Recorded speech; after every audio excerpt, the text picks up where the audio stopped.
everyone. Thanks for joining us for our Foster Forward presentation, where we'll talk about maximizing placement through collaboration between Abby and my teams.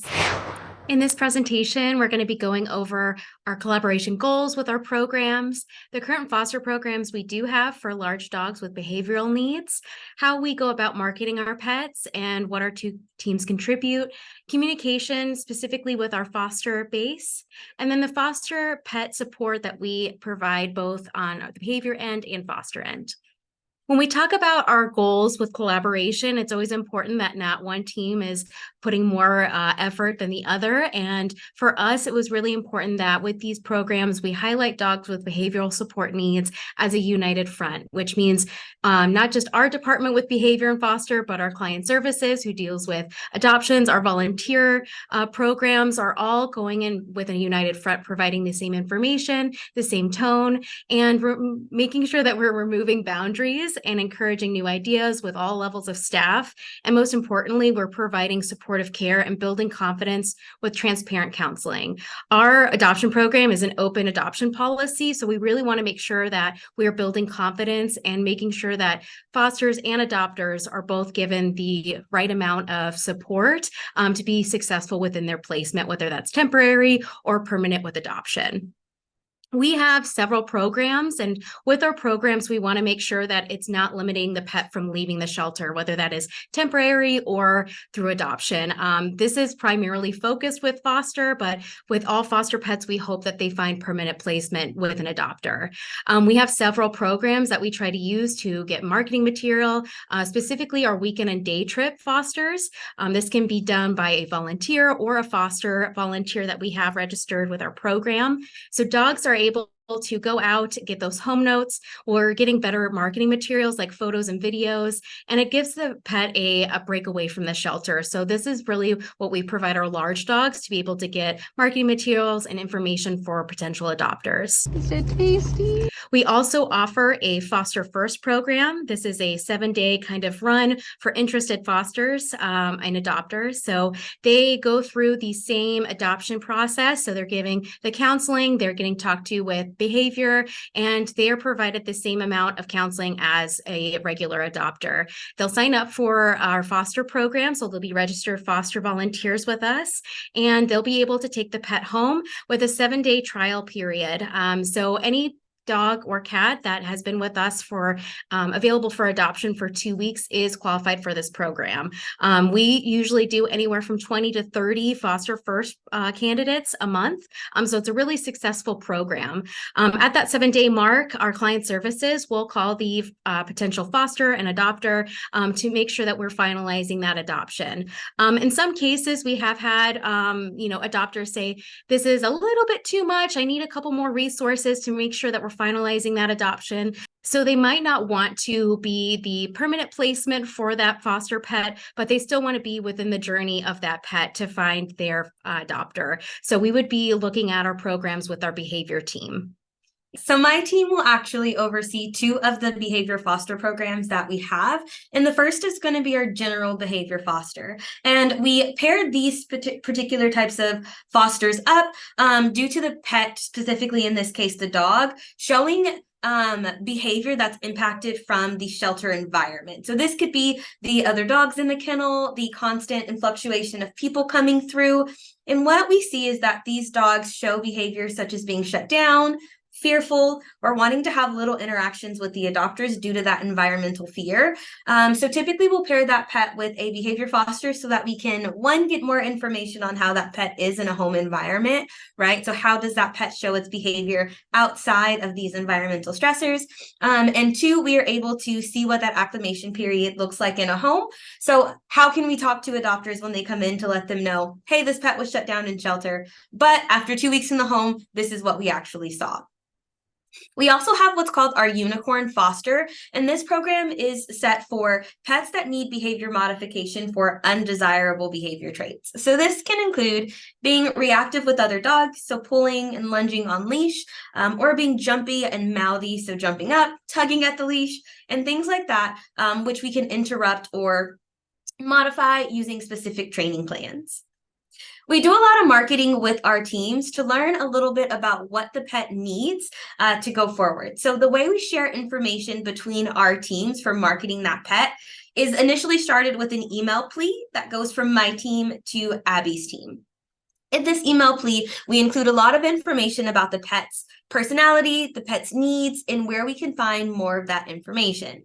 We also rely on pulling content from our internal channels. This includes Slack, and it's great because it's the place where we can get the most up-to-date information on these pets. So our kennel team and our medical team work very closely with these dogs every single day, getting them out on walks and feeding.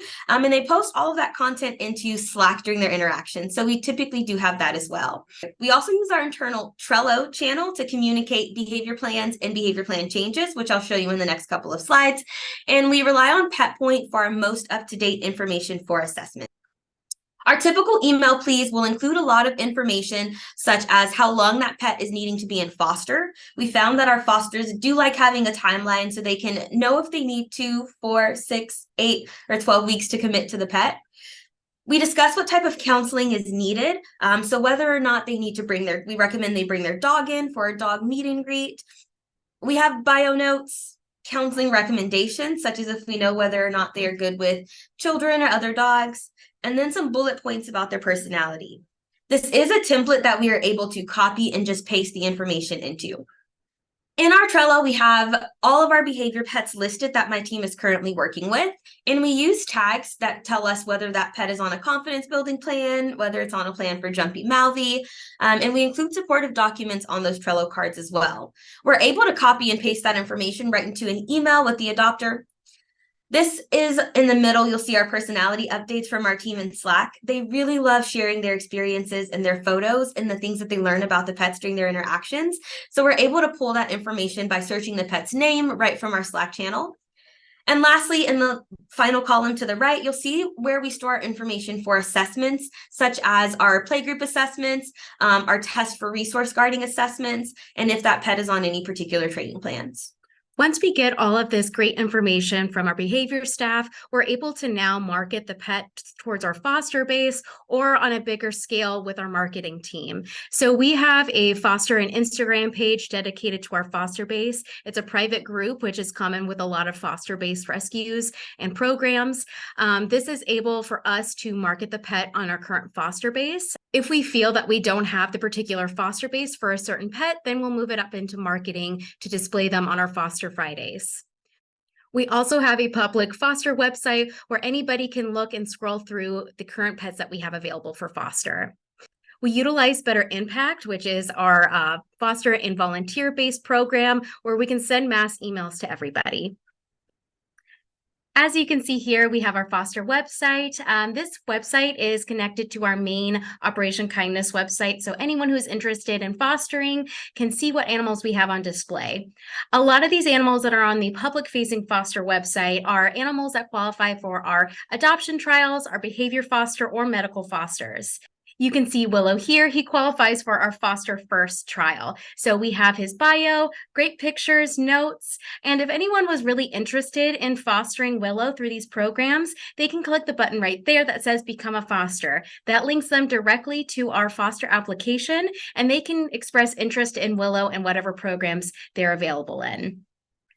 On the other side, we have our marketing through our internal foster Facebook pages, as well as things that we can send out to marketing to display it to the public. So we have Toaster here. This is posts that we do pretty frequently where we have our team members go out to playgroups to make sure that we have great content of them in their best. We do silly posts like here with Carol Brady, who is a spicy little Chihuahua that we had in our office, making sure that we're putting them in the best light. And we really do encourage our fosters to market our pets as well. You can see Millie here went on day trips with her foster, and that potentially got her adopted. She had great home notes, and even though she was shy in the shelter, the potential adopter was able to see how great they did outside of the shelter environment. We also send constant newsletters to our foster groups with displaying animals from kittens to dogs in need. Keeping clear communication is vital for any foster program. I really encourage every single program to utilize forms, whether that is making a form through Google Docs or through Microsoft. This is a form that is connected to our main website through Asana, and it's great to be able to have fosters give you all the information that they are needing, whether it's a behavior concern or they're providing you with foster return notes from how they did in the home and in the home environment. We also have our fosters have direct contact with us through email. That way we have a paper trail. We're able to include departments needed as far as behavior or medical, and there is a clear communication source for our fosters. We also let them utilize our voicemail inbox, so they are able to leave a voicemail with any concerns or questions they may have. We're able to understand what their needs are, and we can have all the resources and call them back pretty promptly.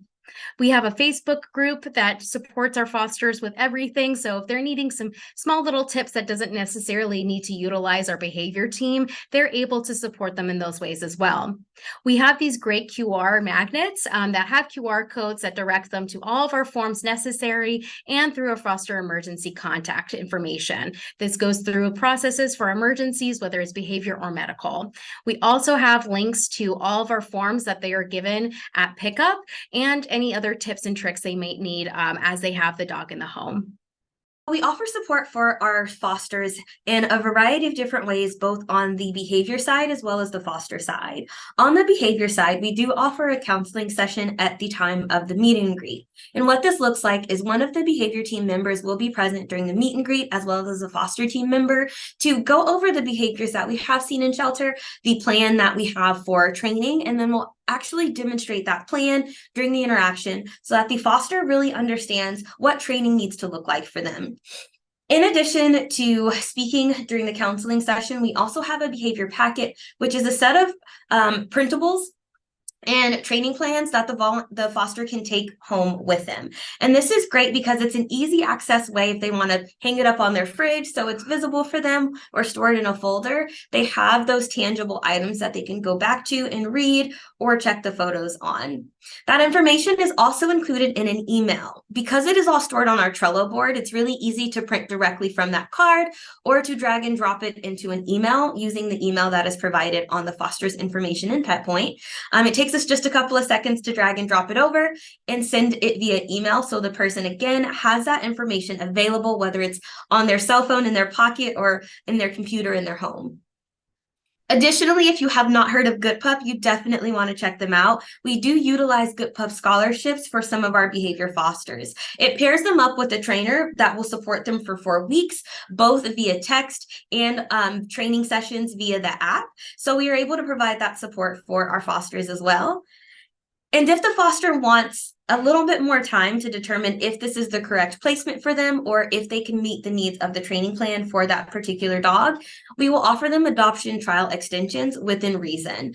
The alternative to offering that extension is that the pet returns back to the shelter, which puts a lot of more onto the shelter staff, the volunteers that are here, and also takes up a space. So we want to do whatever we possibly can to support that foster in keeping that animal in the home, either until they feel comfortable enough to proceed with adoption or until that pet does find different placement through adoption.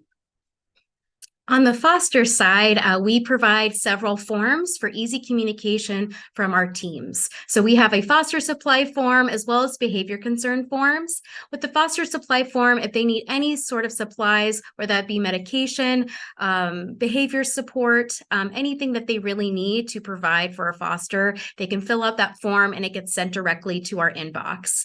We have update forms that we send out to every single foster twice a month. This is the opportunity for foster to ask questions, bring up any concerns, so we can follow up properly. We also have foster handbooks that are concise with the behavior packets. It's the same information, and it links to a lot of great videos that they can use while in the foster home. We have Minkle events, which provide our fosters with the opportunity to meet other foster volunteers and provide support that way as well. We also contribute with the meet and greets. So if there is any sort of hesitation, these meet and greets really do push it a little bit further to having them really understand the commitment and how they will be in the home.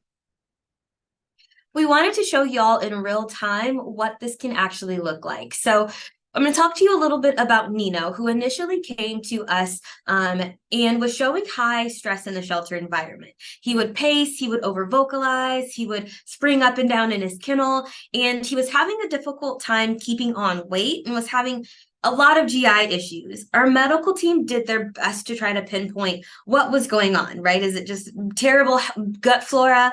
And what we found was that stress was highly contributing to Nino's ability to gain weight and for his GI issues to resolve. Once we got the plans in place, our foster team was able to get some posts on Nino in our internal groups, as well as post them online for foster. And we had a foster step up who thought, hey, I can absolutely give Nino a break. He's been here for about 100 days. It looks like y'all have a good plan in place for him. I'll go ahead and take him for 2 weeks. Before the 2 weeks ended, his foster realized that Nino was perfect. She felt like he was the best fit for their home. And we are happy to say that Nino's foster did choose to continue with him through our behavior foster program and then adopted him into the home. So Nino is adopted and is actually starting training this week so that we're able to continue supporting him in the home. We hope we gave y'all enough information to take some tidbits back to your team and to talk about different ways that you may be able to help larger dogs kind of pathway through your foster care program. Feel free to visit us over on Maddie's forum to ask any additional questions that we may not have been able to answer in the presentation or get to today.